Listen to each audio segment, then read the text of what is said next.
Jika kita ingin melihat kualitas keislaman seseorang, lihatlah di mana ia saat adzan subuh berkumandang. Apakah ia bergegas menembus gelapnya subuh, atau ia masih asyik meringkuk dan menikmati amisnya kencing syaitan? Dalam sebuah riwayat dikatakan bahwa mereka yang bangun subuhnya kesiangan, maka syaitan telah mengencingi telinganya. Relakah kita ketika kuping kita menjadi pispotnya syaitan? Na'udzubillahi min dzalik. Kita merasa begitu dekat ketika disuruh berlari 100 meter. Namun beberapa meter saja ke masjid untuk sholat subuh berjamaah terasa begitu berat. Ketika kita terlelap tidur, syaitan membuat 3 ikatan, di mana setiap ikatan itu tertulis, malam masih panjang, tidurlah terus. Ketika anak Adam bangun, lepaslah 1 ikatan. Ketika ia beranjak untuk berwudu, lepaslah 1 ikatan yang lain. Dan ketika ia sholat, lepaslah seluruh ikatan. Demikian jelas sebuah hadis sahih. Tetap tidur di waktu pagi dan menjadikan telinga ini tuli akan seruan muadzin bisa menyebabkan kemiskinan.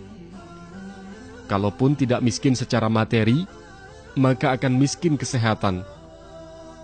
Apalah artinya banyak uang, namun penyakit menumpuk? Apalah arti harta yang melimpah kalau tidak memiliki kesehatan? Dikatakan dalam sebuah riwayat, tidur di pagi hari mewariskan kemiskinan. Riwayat ini segaris lurus dengan sebuah penelitian bahwa tidur di pagi hari dapat menyebabkan penyakit diabetes. Bahkan Nabi Shallallahu Alaihi Wasallam pernah membangunkan Aisyah yang ketika itu sedang tidur di waktu pagi, seraya berkata, "Bangunlah dan saksikanlah, sesungguhnya Allah membagikan rezekinya di pagi hari." Subuh berjamaah menjadi ukuran keimanan seorang muslim, karena ia merupakan sholat yang berat bagi mereka yang masih ada nifak di dalam hatinya. Nabi Shallallahu Alaihi Wasallam bersabda,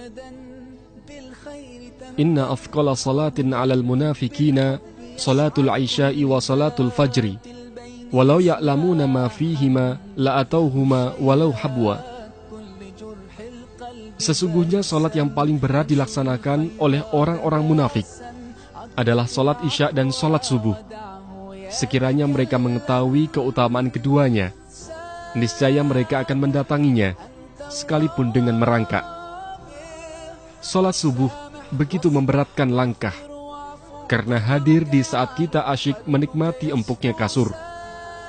Sedangkan sholat isya, karena waktunya panjang, sehingga kebanyakan kita sering menunda-nundanya.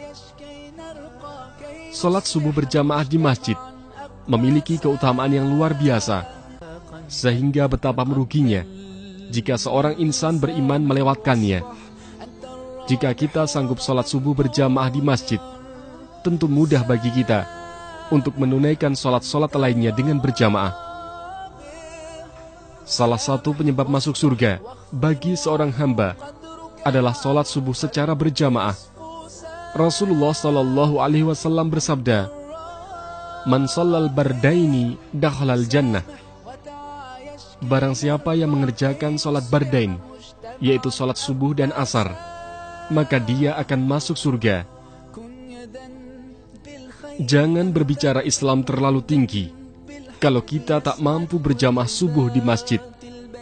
Jangan berharap masuk surga kalau salat subuh kita masih kesiangan. Mari kita buat hari kita ceria dengan mengawali bangun pagi. Mari memburu surga dengan memburu keutamaan subuh.